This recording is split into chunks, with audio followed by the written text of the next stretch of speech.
Hey everyone, in this video we're going to take a look at the second story from chapter 27 of the Road to Latin textbook. Now this story is called De Potestate Romana. So as we already have gone through chapter 27, I told you that the grammar really isn't anything new. It's still on third declension nouns. But before you dive in too far into the story, you want to make sure that you feel really comfortable with it. If you've been following along, the idea of third declension nouns, the I stems, it should feel pretty comfortable at this point. But again, that's always a good place to start. So if you want to get more resources on the story or anything, feel free to check out the website, take a look. Everything you need there, grammar practice, a lot of things will kind of help you work your way through the chapter. But like I always tell you, the best thing you can do is make sure you have the vocab under control. And since this is the second story from chapter 27, you should feel in a pretty good spot with the vocab and the grammar as well. Once you have those things, you're in a really good position to start reading the story. You want to read it out loud. So if you can find a classmate, someone you can read the story to and have them read it back to you. This way you're working on your pronunciation, your speaking, and also your listening skills. All that will help you out with the Latin. You'd be surprised how quickly you'll start to catch the patterns and really understand the language. So don't skip that part. The other thing you want to do the read and reread method. I tell this on all the videos. If you can read through this story and you don't need any help with vocab or grammar, that's a really good place to be. That means that you understand it. To get there, you might have to read through it once and write down any problem areas, go look them up, and then read it again for a second, a third, fourth time, as many as you need until you can hit that point where you don't need any help. That's always what you should be doing whenever you run into Latin, right? Don't just read through and struggle. Try to make sure that you're shoring up any problem areas and that you can feel really good without needing to live in a dictionary or constantly look up the grammar. So just to give you a quick review again, the grammar you can find on the textbook. I'm going to skip it now because it's really nothing we haven't seen already. You just want to make sure that you can interpret and understand this noun declension chart, right? So if you're looking at this chart, you understand all the endings, you get the idea of what a declension is, the gender part isn't throwing anything off, you know you're in a good place. But apart from that, we're going to dive into the story, we'll read it and translate it together, and you want to double check. If your translation, when you're done, reading it a few times and you feel like you've got it down, if your translation matches pretty close to what I have here, again, doesn't have to be perfect, but pretty close, you'll know that you're on the right track and you can feel good about it. Okay, so let's start up now. The story starts like this. You have in principio, Roma erat parva urbs. Right, so that just means in the beginning, Rome was a parva urbs, a small city, and you can see Rome on the map here, the map of Italy. It would be in the red region, right in the middle of Italy, there on the western side. That's Rome, and it was, just a sort of humble beginnings. Then you have bello potestatem augeba. So it increased, right, or it was increased, you might say, or it increased its potestatem, its power through war, right, through bello, through warfare. So that's how they were. Increasing the power of the city, right, with war. Okay. Then you have primo proelia cum gentibus proximis gerebantur. So at first, right, primo, proelia, the battles, right, or the first battles, you might say at first, the battles, they were waged. Gerebantur is imperfect tense, passive voice. You're saying they were waged with gentibus proximis, with nearby or neighboring peoples, which is true, right? So if you look at that map to the right, all that area, what we sometimes call Latium, right, around Rome, that's where they first start out, neighboring people, and then it expands, right? And if you want to look up the kind of early history of the Roman Republic, you can see all these things, the war with the Etruscans, the Samnites, it all kind of explains how the Romans took over Italy. Then you have virtus gentium proximarum erat magna, sed Romani erant victores. So the virtus, the virtue or the valor of the gentium proximarum, the nearby peoples, right, was great. So these people were not pushovers, right? The Etruscans, Samnites, all these famous groups, they weren't, easy to conquer. So it's saying their virtue or their sort of valor was great, but the Romans were victores. They were victors, right? Which is true. The Romans win. Then you have tandem Roma erat domina Italiae. So finally, or at last, Rome was the domina, the master or mistress, right? Rome is a feminine noun. So the mistress, you might say, of Italy. It means that the Romans controlled all of Italy, right? So they reach a point where that's absolutely true, right? And again, you have to kind of use the word Italy kind of loosely, because what we call modern day Italy is not quite the same thing, but that'll give you a pretty good roadmap to understand the beginnings of the Roman Republic. Then you continue, and you have transmare habitabant Carthaginienses. Okay, so across the sea, transmare, right? We have that third declension I stem noun. So across the sea, the Carthaginians lived, right? Habitaban.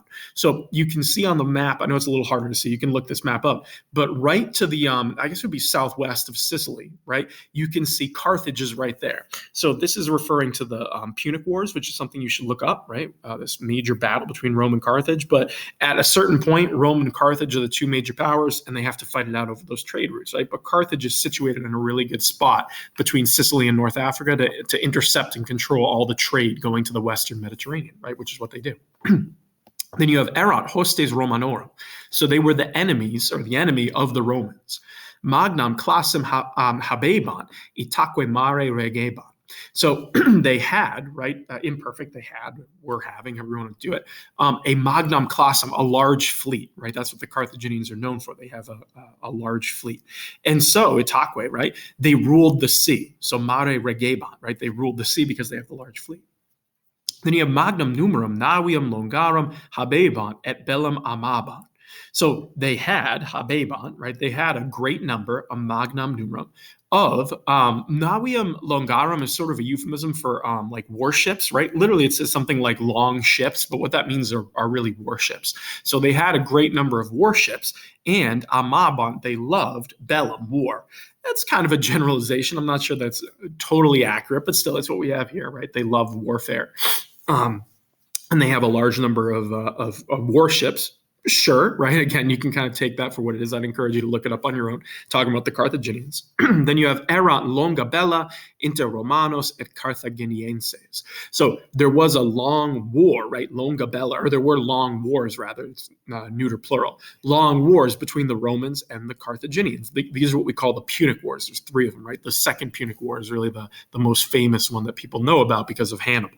Okay. Then you have magna erat caides. So the caides, the slaughter, was great, right? These are really violent, bloody wars. Particularly the Second Punic War has some major battles and famous battles that are famous for the number of people who died. So it's true, right? The slaughter was great. Then you have tandem Romani erat victores, itaque Roma erat domina maris. So finally, the Romans were the victors, right? Romani erat victores.